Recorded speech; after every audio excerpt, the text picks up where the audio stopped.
Okay.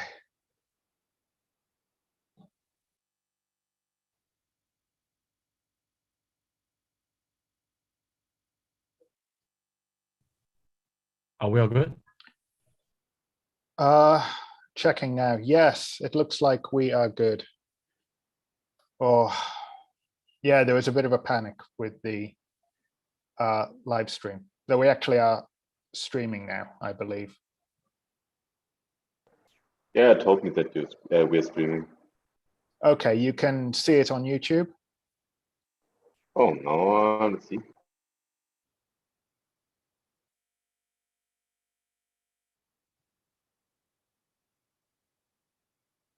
Yes, we can. Oh.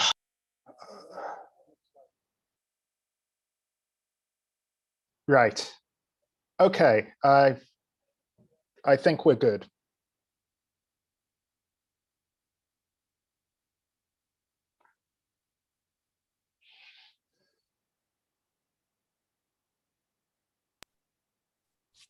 Okay, I will share my screen with the deck.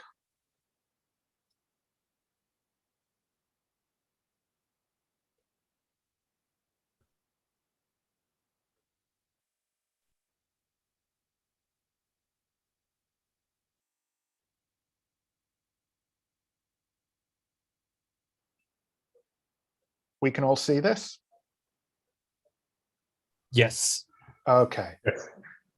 Oh.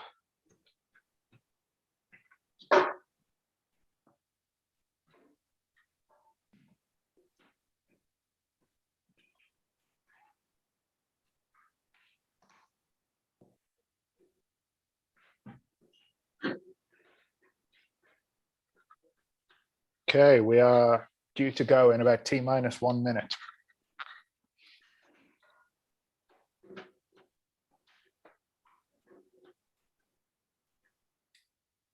We really need some background music, don't we?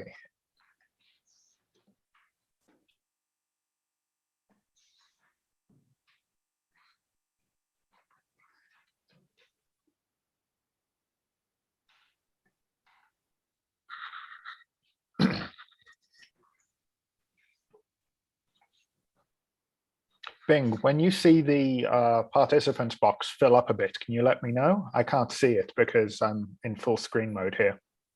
Sure. Yeah.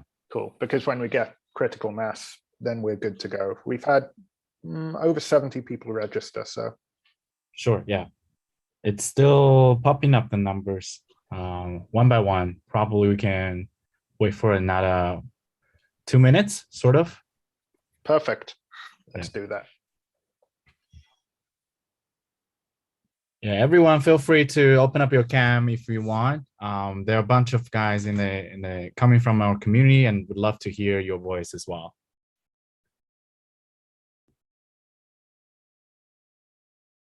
Okay, yeah. Alex, you definitely need to prepare some of the opening music background moving forward.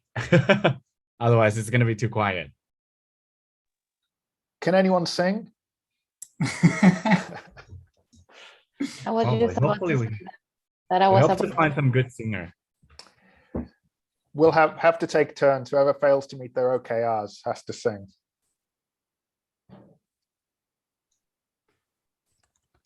Yeah, another hello from Beijing as well.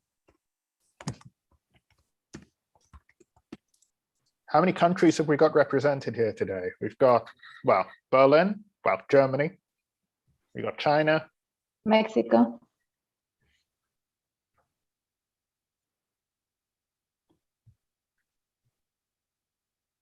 Great. Jina is a very globalized team as well. Our team members are coming all over the world, and we're glad to see our community coming from all corners of the world as well.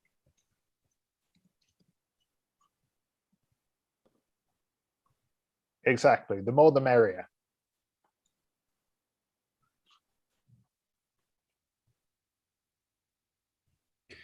Yeah, and anyone in today's engineering all hands, we are very glad to have a great guest to be featured.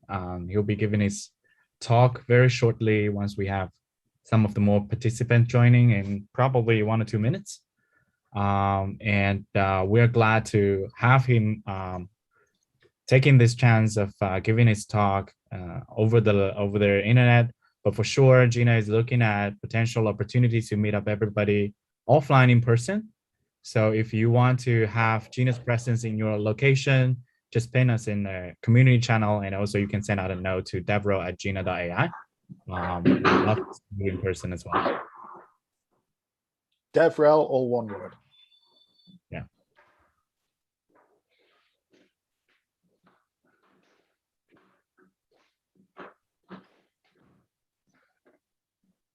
Okay, shall we kick off? Yep. Let's get Oh, started. Perfect. All right. Welcome, everybody, to yet another Jina AI Engineering All Hands. We're very lucky today. We have with us a special guest speaker, Dr. Ibrahim Haddad. He's the Executive Director of the Linux Foundation AI and Data Foundation, and he'll be giving a talk about how you transition from a user to a leader and how to plan your enterprise journey in open source. Before going into that, though, just the usual housekeeping stuff. For anyone totally new here, Jina is an open source cloud native search framework for any kind of data, powered by deep learning. In short, we let you build a search engine for text, images, audio, 3D meshes, amino acids, you name it. If a neural network can understand it, you can use Jina to build your search engine with it. Our Engineering All Hands is our monthly public event online, a summary of what's going on. We share milestones, show and tell. We love to get questions from the community, and we're always open to the community. It's second Tuesday of every month, 2 p.m. to 3:30-ish, right here on Zoom. A few upcoming things. We are having a talk for AI Suisse in Switzerland on September 23rd. And on September the 30th, we have our Jina and Tonic public meetup event. That's offline, physically in Berlin. So if you're around, come and join us. We've got a couple of talks for you lucky people today. So first of all, as I mentioned, Ibrahim Haddad will be talking about planning your enterprise journey in open source. And secondly, which I forgot to change that number, we've got our engineer, Aladdin, who's going to speak about profiling in Python. So without further ado, I'll stop sharing my screen and I'll hand over to Dr. Ibrahim. Thank you, Alex. Hi, everyone. I'm just going to take 1 second to share my screen and then kick off the presentation. And in the meantime, I would like to thank Jina very much for the invitation and for having me on this call and to address you and their audience on how organizations can transfer from being a user of open source software to becoming a leader in the space. Just 1 second as I load my screen. The testing worked fine, and now it's like it's a bit. Oh, there we go. You should be able to see my screen, and I'm going to turn on my video as well. So thank you again for Jina, and thank you for everyone for taking time in their day to attend this talk. The title of the presentation is Transitioning from a Consumer of Open Source to a Leader, Planning Your Enterprise Journey. And due to time limitation, I've created a section in the presentation dedicated for giving recommendations to developers on how they can similarly transition from a kind of occasional contributor to open source project to become a trusted committer and the maintainer. So I will skip this presentation, part of the presentation, but the slides are available, and Alex will make them available for you so you can read these presentation sections on how similarly a developer can go through that transition as well.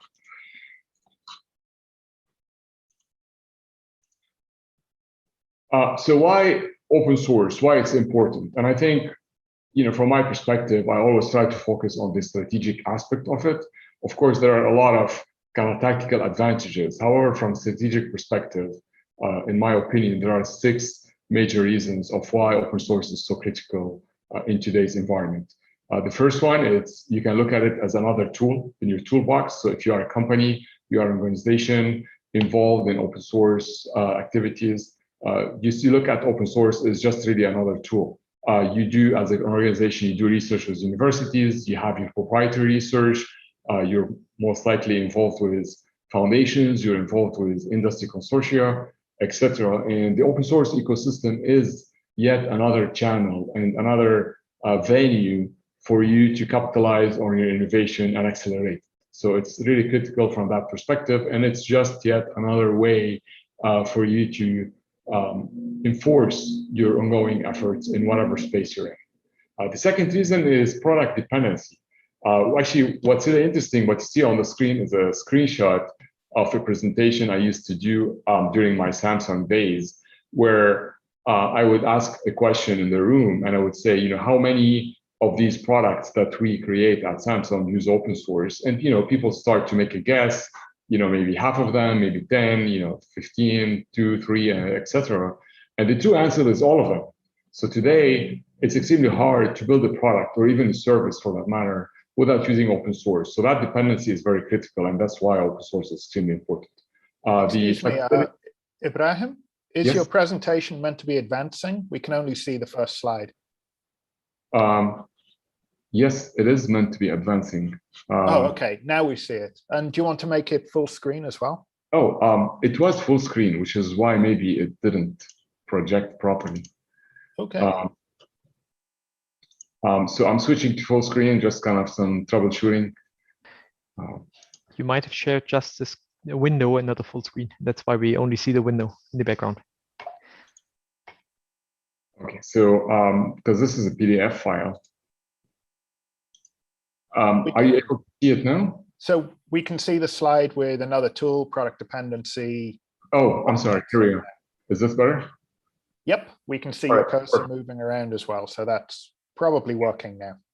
Thank you. A third reason is the flexibility of the business model. There are different ways you can use open source, whether build on top of it, incorporate it with your code, build with it, etc. So there are a lot of flexibility, coming from the licensing of it that allows you to be really creative in incorporating it as part of your offering.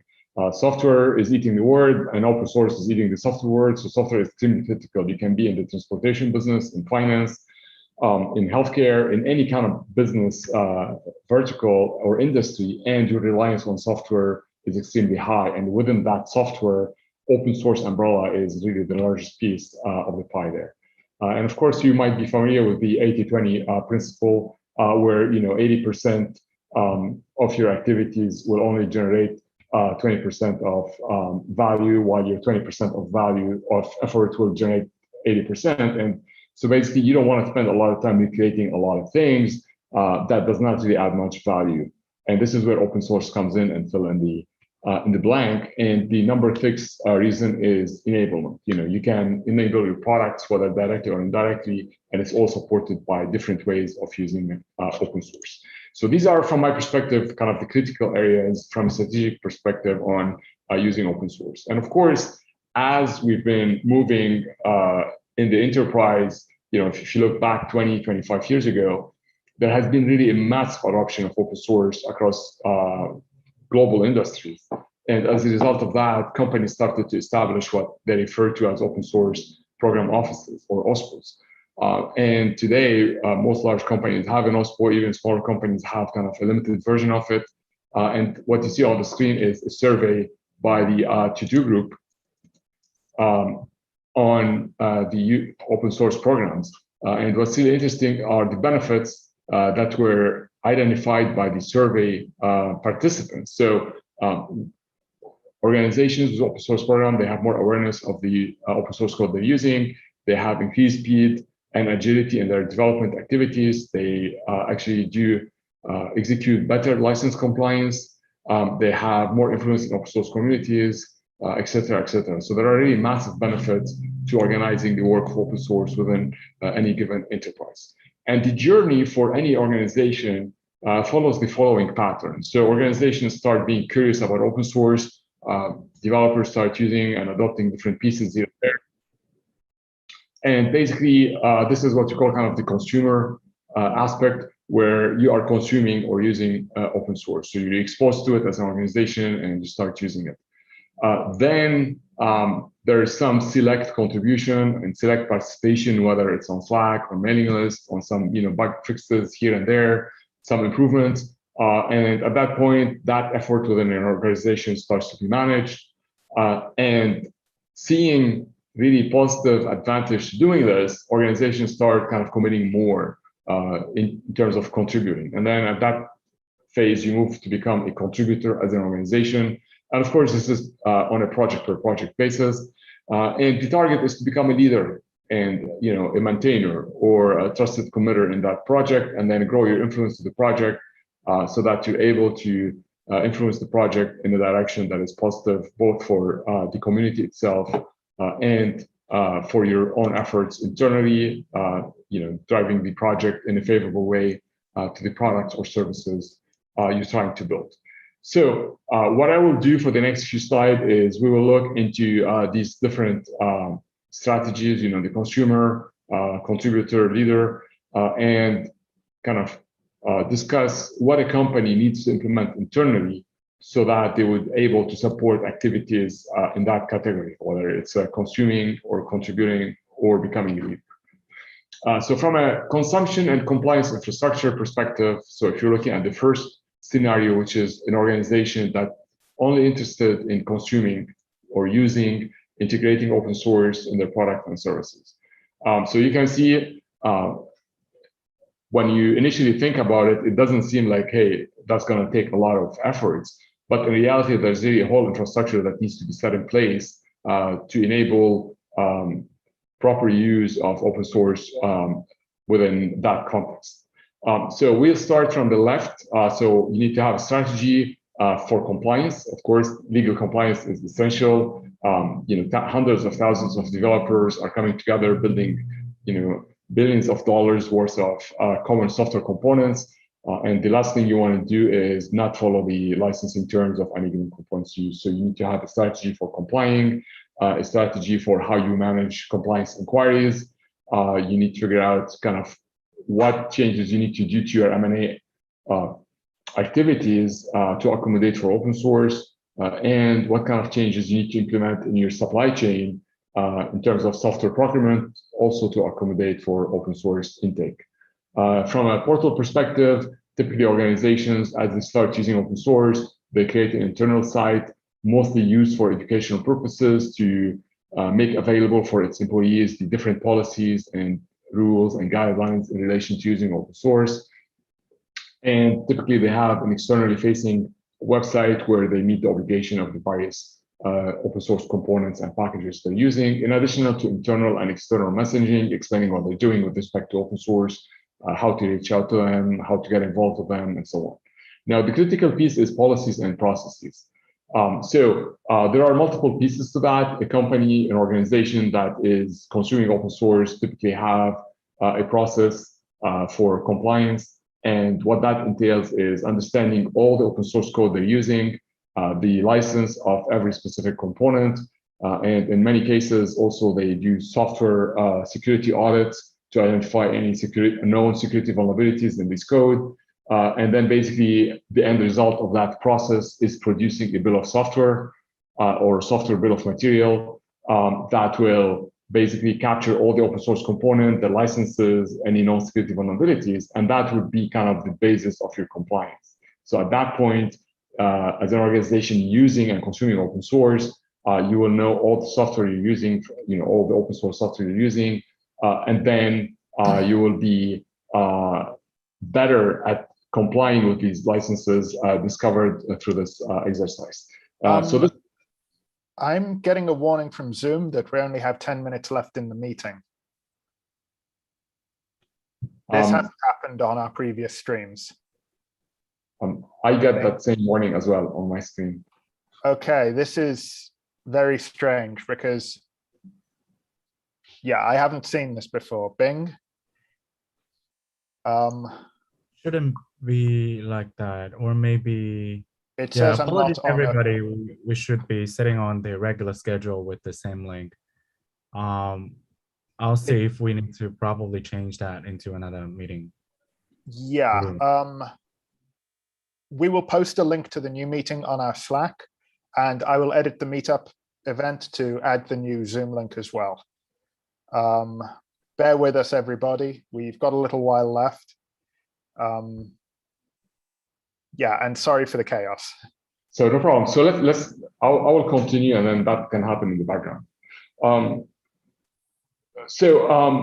In addition to the process, there are different policies that are put in place to guide the use and consumption of open source. There's, of course, the development aspect where developers are actually downloading packages, they're using GitHub, different channels, and integrating open source as part of the development they're doing. And for that, there are different typically milestones in the development process to be aware of any compliance issues that might be arise in the future. A lot of companies set up dedicated teams that can be for compliance or dedicated open source development teams. So this is kind of an essential milestone as well. And typically for organizations, older organizations that didn't exist that long ago when open source became kind of a de facto way of doing code, they actually introduced a lot of educational material for their employees, not just to teach them and instruct them on the company policies and processes, but also on the open source licenses, on the methodology itself, and provide different tools such as checklists to make sure everybody is aware of their responsibilities when it comes to properly and legally using open source code in their environment.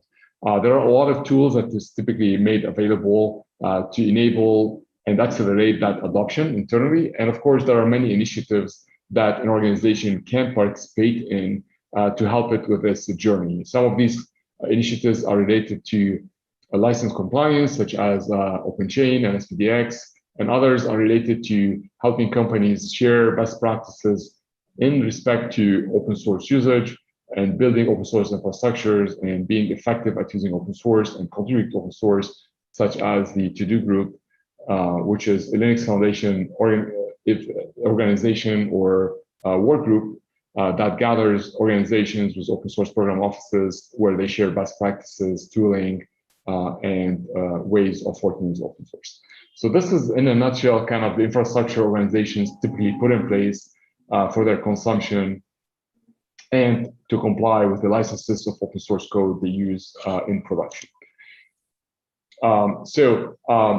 You can see what you see on the screen is basically kind of a detailed approach to that. Organization, I guess, using open source, they need to set up these various elements as part of their open source infrastructure that I've detailed in an earlier slide. So now we move to the next step, which is contribution. So most organizations start using open source, and then they realize, hey, we have a lot of reliance on different open source software or components in our stack. And some of these dependencies are very critical, and it would be very smart to contribute to these different projects and make sure they're viable and they're going to be there in the next year and 2 years and 5 years from now, because we depend on them and on the health of their community. And at that point, organizations expand their open source internal infrastructure, and that's really a soft infrastructure, not kind of IT infrastructure, to enable contributions, such as creating a policy and the process for contributing, so developers would know, what they need to do and how they can contribute while respecting the company policies and guidelines, and creating or setting up a team that oversees this contribution and approve them, in addition to increasing participation in the different open source projects that are of interest. Many organizations as well set up a dedicated group. In some cases, it's called Open Source Program Office, Open Source Technology Group, Open Source Team. There are different naming to it. And these individuals in that team are typically 100% upstream developers. They are set up by the company to focus on developing and contributing to upstream project that the company focuses on. So under that dedicated group, we have establishing the open source group, hiring anchor hires from the open source projects to ingrain them in their company and help them spread and grow the open source skills. At that point, That team as well is responsible for working with open source foundation, collaboration with universities, hosting events, supporting different communities they use. And parallel to that, there are different open standards.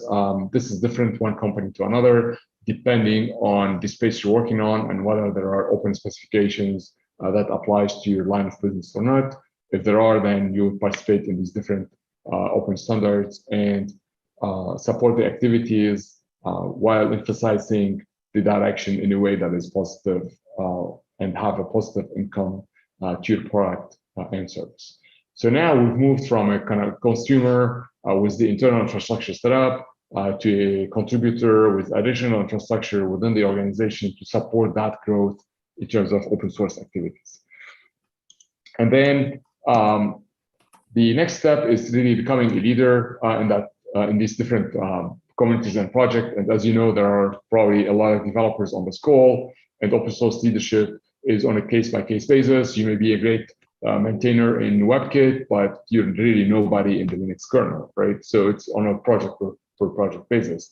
And really the approach to open source leadership from a corporate perspective is increasing their investment in engineering, product management, and legal to support all of these different efforts. Basically, increased engagement with open source project, contributing to a lot more projects than previous scenarios, engaging with open source standards, becoming members in different open source foundation at a high level of membership that allows you to participate and set the direction of the foundation and influence the strategy and set up different collaboration within the industry. And of course, a lot of other activities in relation to that ecosystem. And these kind of differ slightly from vertical to vertical. So what you would do in finance, if you're an investment organization relying on open source, would be slightly different than what you would do if you're a semiconductor company and so on. However, the concept is very similar and applies to all companies and all industries.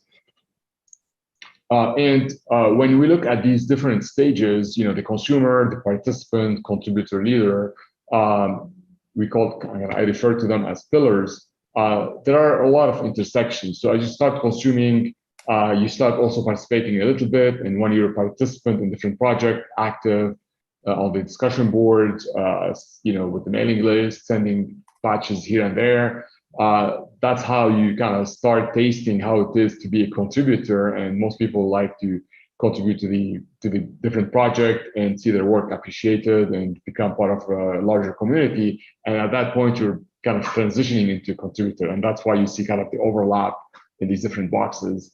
And once you're a heavy contributor, you're kind of slightly and kind of slowly transitioning into becoming a leader. It doesn't happen overnight. It's kind of a switch that takes a while to turn on. This is kind of a typical transitioning from a consumer to slight participant and then contributor and leader. And you know, when we look back maybe 20 years ago, or actually more, in sometime in December or end of 2000, IBM was a great example, or is a great example. You know, IBM announced investing $1 billion on Linux, and you know, in year 2000, 1 billion seemed like it is a ton of money today, but back then, such heavy investments was really kind of very unique.